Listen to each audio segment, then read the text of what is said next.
One time I said Mass for a certain charismatic group. And during the Lamb of God, apart from the usual band and drums and the usual setup, they were dancing. No? They were dancing and they were raising their hands in praise of God. But the problem with that is the Lamb of God is not about praising God. No? So the words themselves tell us, Lamb of God, you take away the sins of the world, have mercy on us. So the Lamb of God is not about praising God, it is about asking for mercy. The Lamb of God is one of the litanies in the liturgy. So a litany is that something is said and then there's a response. So like the Lord have mercy, the Lamb of God is penitential in nature. So both are litanies. And the purpose of the Lamb of God is not just to adore Christ in the Eucharist, but to prepare us for communion, to prepare our hearts for communion, to set the mood for communion, to receive the body and the blood, the sacred body and the blood. And you cannot do that when your Lamb of God sounds like a pop song, or your Lamb of God sounds like a slow rock song, or your Lamb of God is too happy and too alive. So that is the first crucial thing about the Lamb of God, that it has to set the mood. So it has not necessarily to sound sad, but it has to set the mood for communion, and you cannot do that unless it is slow. It's tranquil, because the final words say, "Grant us peace." No, so it has to be peaceful, tranquil, and that is the Lamb of God. And one time, I remember I tried to play Father Hontiveros' Cordero ng Dios very slowly, and people reacted, and people were trying to clap their hands and asking me to speed it up. Okay, so no, that's wrong. And again, we can sing that traditional Cordero, not in a valse, waltz, dance atmosphere, but we can actually slow that down so that it will fit the demand of the liturgy as regards to the Lamb of God.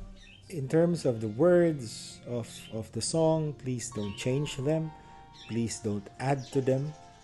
We don't have the liberty to do that, because the text of the Lamb of God is stated in the sacramentary, and that we could not change unless you ask permission from Rome. The other function of the Lamb of God is actually to accompany the breaking of the bread.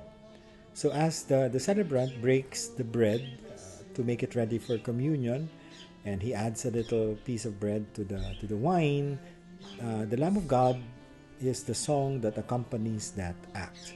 When it comes to concelebrated masses, where there has to be a lot of the breaking of the bread, since sometimes we use bigger pieces of host, that is, it takes some time to break it up into smaller pieces for distribution.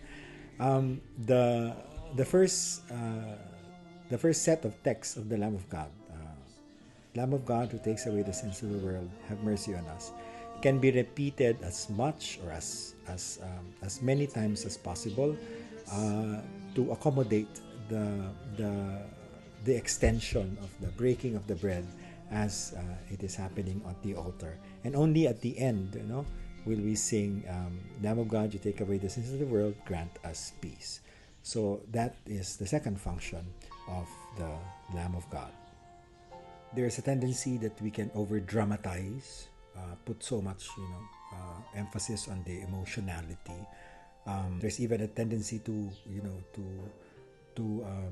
make it too grand and too theatrical.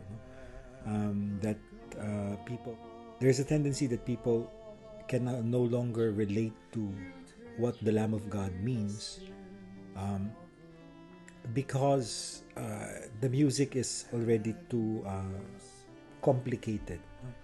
too even too high, for them to sing, and that would be taking away from the people a song that belongs to them. So please don't do that.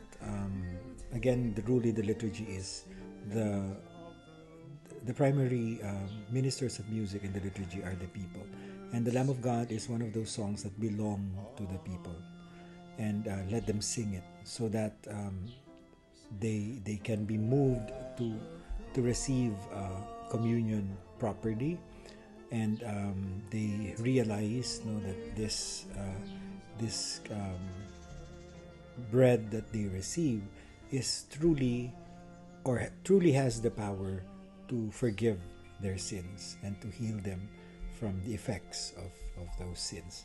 Please, I urge you to do music properly in the church, not because you have to give it your best, but because you have to serve the liturgy. So until next time, this has been a quick catechesis on the Lamb of God. Until next time, thank you, and I'll see you.